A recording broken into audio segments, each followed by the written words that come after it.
Movie की starting में एक दादी अपने पोते को एक बहादुर लड़की की कहानी सुना रही होती है। वो बताती है कि बहुत पहले देवलोक में एक देवी रहती थी। एक दिन उनका मन किया कि वो धरती पर घूमने आए, तो अपनी कुछ सहेलियों के साथ नीचे आ गई। उन्हें पृथ्वी बहुत सुंदर लगी, लेकिन बाकी देवियां लौट गईं, जबकि उनमें से एक यहीं रुक गई। कुछ समय बाद इस देवी की मुलाकात एक आदमी से हुई और उन्हें प्यार हो गया। दोनों के कई बच्चे हुए, लेकिन वो ना तो पूरी तरह से इंसान थे और ना ही पूरी तरह से देवता, बल्कि कुछ अजीब और डरावने प्राणियों की तरह दिखते थे। उनका व्यवहार भी काफी खतरनाक था। समय बीतते बीतते ये बच्चे धरती पर आतंक मचाने लगे, चीजों को नष्ट करने लगे। देवी को ये सब पसंद नहीं आया, इसलिए उन्होंने उन्हें श्राप दे दिया कि वो पाताल लोक और जंगलों में खो जाएंगे। और वही हुआ। कुछ समय बाद देवी भी अपने देवलोक लौट गई। उन बच्चों को जिन्हें चातन कहा जाता था, उन्हें कभी पूजा नहीं जाना चाहिए था। वो भी एक तरह से डेमीगॉड्स ही थे, लेकिन इंसानों से दूर रहने चाहिए थे। लेकिन इंसानों की लालच की कोई सीमा नहीं होती। उन्होंने चातन की शक्तियों के बारे में जाना और स्वार्थ के लिए उनकी पूजा शुरू कर दी। एक लंबे समय तक सोए हुए चातन फिर से जाग गए। जंगलों और पाताल लोक से लौटकर वो इस दुनिया में वापस आ गए। अब कहानी आगे बढ़ती है। उस समय में जब जमींदार किसी गांव के राजा जैसे होते थे। ऐसा ही एक गांव था अलीमाला जंगल के पास, जहाँ का जमींदार थुप्पन था। वो बहुत गुस्सैल, निर्दयी और लालची आदमी था। वो छूत छात जैसी चीजों को मानता था और गरीबों और नीची जातियों से नफरत करता था। गांव में चौखन नाम का एक ट्राइबल लड़का था, जो जंगलों और गांव के आसपास घूमता रहता था। एक दिन वो थुप्पन के घर के पास पहुंच गया। थुप्पन ने उसे देखते ही भगा दिया, क्योंकि वो छूत छात में विश्वास करता था। लेकिन उसकी पत्नी नंगा कुट्टी ऐसी नहीं थी। वो ट्राइबल लोगों और लोअर कास्ट के लोगों के साथ भेदभाव नहीं करती थी, बल्कि वो उन सबको खाना खिलाती थी। एक दिन चौखन भी वहाँ खाना खा रहा था, तो नागाकुट्टी ने उससे पूछा कि वो जंगल में अकेला घूमता रहता है, क्या उसे अलीमाला जंगल से डर नहीं लगता। जिस पर चौखन कहता है कि उसे डर नहीं लगता और वहाँ से चला जाता है। लेकिन गलती से उसकी आम की पोटली वहीं छूट गई थी और नागाकुट्टी ने उसमें से एक आम खा लिया। उधर चौखन जंगल में एक रहस्यमय गुफा में जाता है, जहाँ गुफा के अंदर अलीमला रहा करता था, जिससे सभी लोग डरते थे। गांव के लोग मानते थे कि जो भी इस गुफा में जाता है कभी लौटकर वापस नहीं आता, उसे अलीमला खत्म कर देता था। इसी के कारण इस जंगल का नाम अलीमला पड़ा। लेकिन चौखन डरता नहीं था। उसने गुफा के अंदर अलीमाला को मीट ऑफर किया। अलीमाला ने खुश होकर वो मीट ले लिया और बदले में उसे इनाम दिया। अलीमाला इंसानों में से सिर्फ चौखन को ही पसंद करता था, क्योंकि वो हमेशा उसके लिए खाना लाता था और डरता नहीं था। इधर नंगाकुटी थुप्पन को खाना दे रही थी कि तभी थुप्पन को उसके हाथों में से आम की स्मेल आई और वो उससे पूछता है कि आम कहाँ से लिए। तभी एक लेडी ने बता दिया कि उसने किसी ट्राइबल मैन से आम लिए होंगे। ये सुनकर थुप्पन को गुस्सा आ गया। उसने खाना फेंक दिया और सब कुछ फिर से शुद्धि करवाने के लिए बोलता है और खुद भी नहाने के लिए परिवार के एक पॉन्ड में चला जाता है। लेकिन वहाँ उसने देखा कि चौकन भी वहाँ नहा रहा था। गुस्से में पागल होकर उसने चौकन को बेरहमी से मार डाला, क्योंकि वो हद से ज्यादा भेदभाव को मानता था।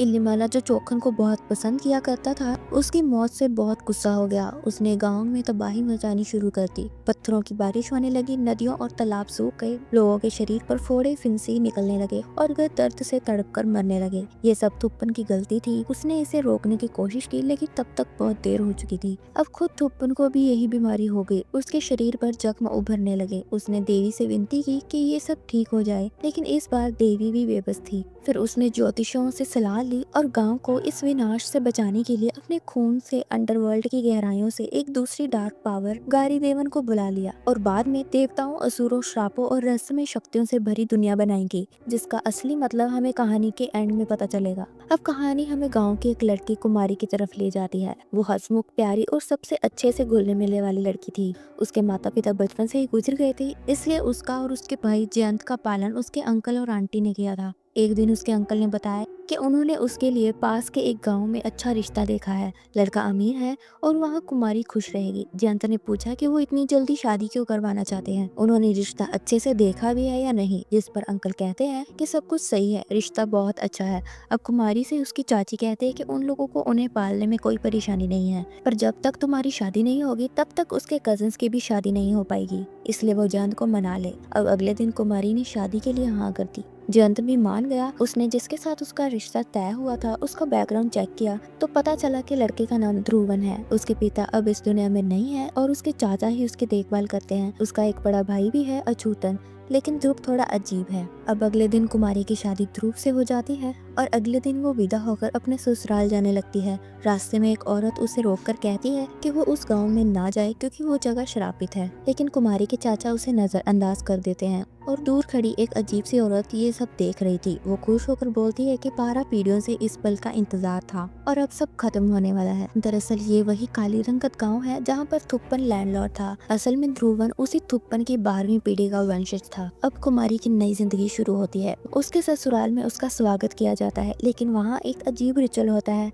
मुर्गे की बलि दी जाती है और उसे गारी देवन की पूजा में चढ़ाया जाता है, जो कि बहुत पहले से ही उनकी फैमिली और गांव को प्रोटेक्ट कर रहे थे।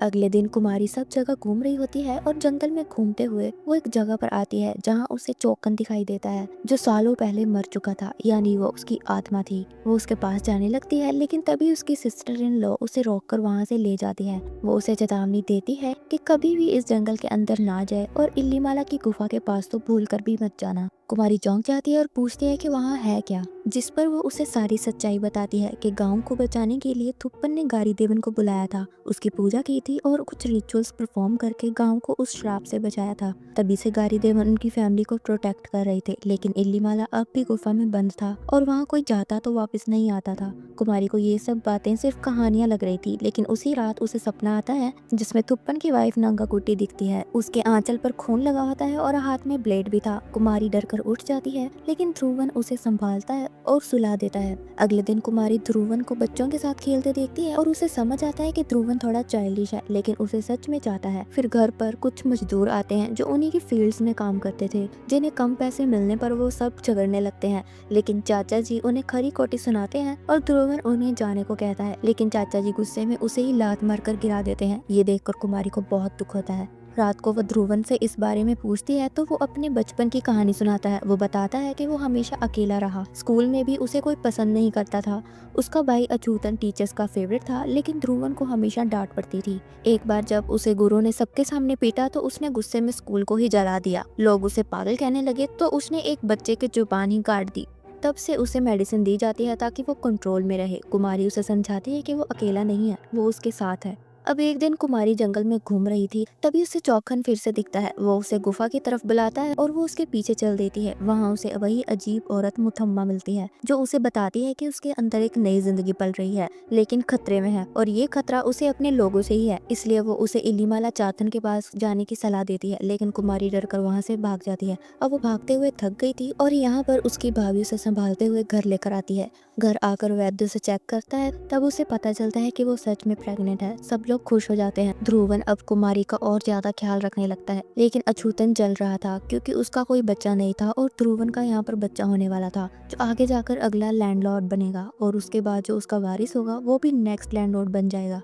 अब एक रात हम कुमारी को सोते हुए देखते हैं। उसे फिर से वही ड्रीम आता है जहाँ नागाकुटी अपने बच्चे के साथ थी, लेकिन उसका बच्चा कहीं गायब हो जाता है और उसके आंचल पर खून लगा होता है और साथ ही उसके हाथ में ब्लेड भी था, जिससे डरकर उसकी नींद टूट जाती है। अब वो देखती है कि ध्रुवन अपने बेड पर नहीं था और जब कुमारी उसे ढूंढने जाती है तो देखती है कि उसने अपनी 2 उंगलियां काट ली हैं। वो बड़बड़ा रहा था कि उसकी उंगलियां गारी देवन की तरह हो गई हैं। अगले दिन अछूतन उसे ताने मारता है और कहता है कि ध्रुवन एक बच्चा है, उसे लैंडलॉर्ड नहीं बनना चाहिए। ध्रुवन गुस्से में कहता है कि उसने सच में गारी देवन को देखा है। चाचा जी सब शांत करवाते हैं और बोलते हैं कि लैंडलॉर्ड ध्रुवन ही बनेगा क्योंकि वही वारिस देने वाला है। ये सुनकर अछूतन अपनी बीवी को ताने मारता है कि उसका कोई बच्चा नहीं हुआ और अपनी गर्लफ्रेंड के पास चला जाता है। वो उससे कहती है कि अगर ध्रुवन का बच्चा पैदा हो गया तो अछूतन की जिंदगी बर्बाद हो जाएगी और उसे घर में घुसने भी नहीं दिया जाएगा। वो उसे इल्लीमाला चातन को खुश करने की सलाह देती है क्योंकि वही उसकी इच्छा पूरी कर सकता था। उधर कुमारी को उसकी भाभी बताती है कि उन्होंने कभी बच्चा करने की कोशिश ही नहीं की। ये सुनकर कुमारी शौक में आ जाती है और इसकी वजह पूछती है। तब भाभी उसे एक चौंकाने वाला सच बताती है। इस परिवार में हर जनरेशन में पहला बच्चा गारी देवन को बलि के रूप में दिया जाता है।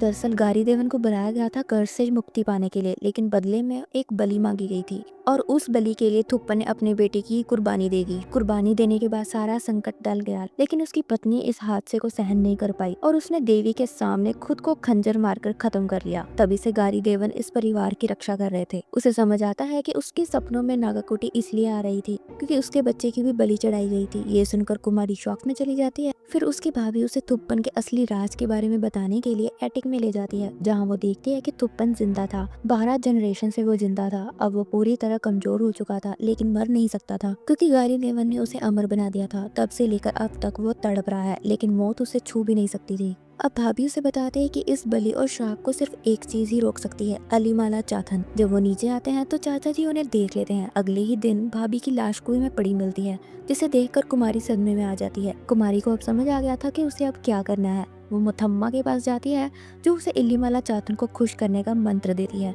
और बताती है कि अगर उसने ऐसा किया तो वो कभी पीछे नहीं हट सकती। फिर वो उसे इल्लीमाला की गुफा में लेकर जाती है, जहाँ चातन खुद सामने आता है। कुमारी डर जाती है, लेकिन वो उसे नुकसान नहीं पहुंचाता। इससे पता चलता है कि वो बुरा नहीं है, बस तुप्पन की गलती से नाराज है और बदला चाहता है। चातन कुमारी को एक छोटी मूर्ति देता है, जिसे मुथम्मा उसे घर में गाड़ने के लिए कहती है और बताती है कि चातन उसके बच्चे की रक्षा करेगा। वो उसे चेतावनी भी देती है कि इसे दोबारा बाहर निकालने के बारे में सोच भी नहीं, वरना कुछ ऐसा होगा जिसे इंसान समझ भी नहीं सकता। कुमारी वैसा ही करती है और मूर्ति घर में गाड़ देती है। अब कुछ समय बीतता है, लेकिन इसके बाद सब कुछ बदलने लगता है। गारी देवन की प्रोडक्शन कम होने लगती है और गांव में अजीब घटनाएं होने लगी थी। लोग अब फिर से लैंडलॉर्ड से मदद मांगने लगते हैं और ध्रुवन के चाचा सबके सामने ऐलान कर देते हैं कि अगला लैंडलॉर्ड ध्रुवन बनेगा और वही सब कुछ ठीक करेगा। वो लोगों को चाथन से सुरक्षा देगा, जिसे सब उसके आगे झुक जाते हैं। ये सब देखकर ध्रुवन को बहुत अच्छा लगता है। अब चाचा उसे रिचुअल्स और वर्शिपिंग सिखाते हैं। एक दिन जब कुमारी चुपके से मंदिर देखने जाती है तो वो देखती है कि देवी की जगह अब गारी देवन की पूजा की जा रही थी, जबकि शुरुआत में ही देवी ने साफ कहा था कि इन दोनों की पूजा नहीं होनी चाहिए, लेकिन लालच के कारण लोग वही कर रहे थे जो उन्हें नहीं करना चाहिए था।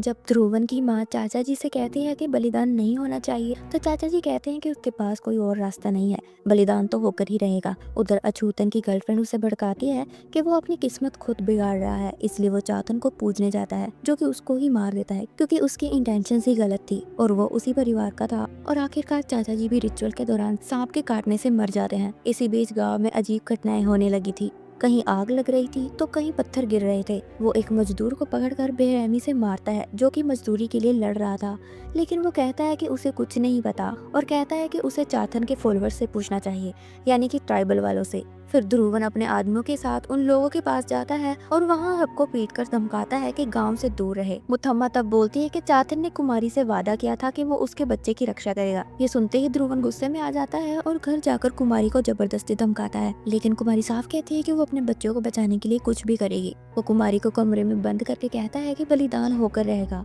और वहाँ से चला जाता है। उसी रात अछूतन की गर्लफ्रेंड ध्रुवन को घर बुलाती है और वहाँ उसे अपने हुस्न के जाल में फंसाने की कोशिश करती है, लेकिन ध्रुवन उसे साफ कह देता है कि वो उसके भाई जैसा नहीं है जो उसकी बातों में आ जाएगा। वो बस उसे धन्यवाद कहने आया है कि उसने उसके भाई को चाथन तक पहुँचाकर मरवा दिया। अब ध्रुवन पूरी तरह से ईविल बन चुका था।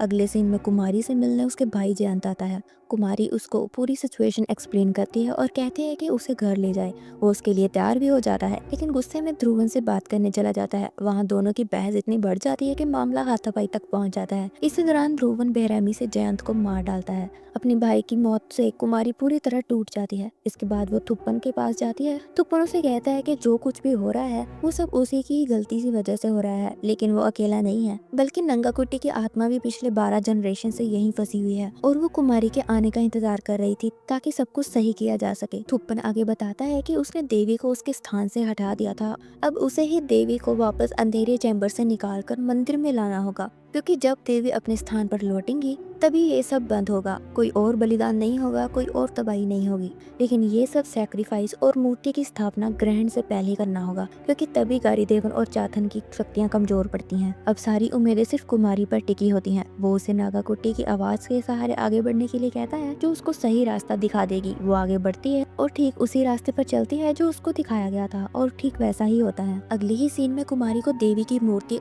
और वही खंजर मिल जाता है जिससे नंगाकुट्टी ने खुद को खत्म कर लिया था। फिर अगले दिन कुमारी का बच्चा जन्म लेता है और इसी दिन ग्रहण भी था। यही वो वक्त था जब बच्चे का सैक्रिफाइस होना था, वो भी ध्रुवन के हाथों। ध्रुवन अपना रिचुअल शुरू करता है और गारी देवन की पूजा करने लगता है। दूसरी तरफ मुथम्मा भी पूरी ताकत से चाथन की पूजा कर रही थी। इसी बीच कुमारी अपने बच्चे को बचाने के लिए भागने की कोशिश करती है, लेकिन ध्रुवन उसे रोककर हमला कर देता है और बच्चा छीनकर गारी देवन के सामने सैक्रिफाइस के लिए रख देता है। गारी देवन जैसे ही बच्चे को लेने आगे बढ़ता है, चाथन वहाँ आ जाता है क्योंकि उसने कुमारी से वादा किया था कि वो उसके बच्चे को रक्षा करेगा। वो गारी देवन से लड़ने लगता है, लेकिन फिलहाल वो काफी कमजोर था, इसलिए गारी देवन उस पर भारी पड़ने लगता है और बच्चा छीनने की कोशिश करता है। तभी कुमारी भी वहाँ पहुँच जाती है और अपने बच्चे को बचाने के लिए पूरी ताकत लगा देती है।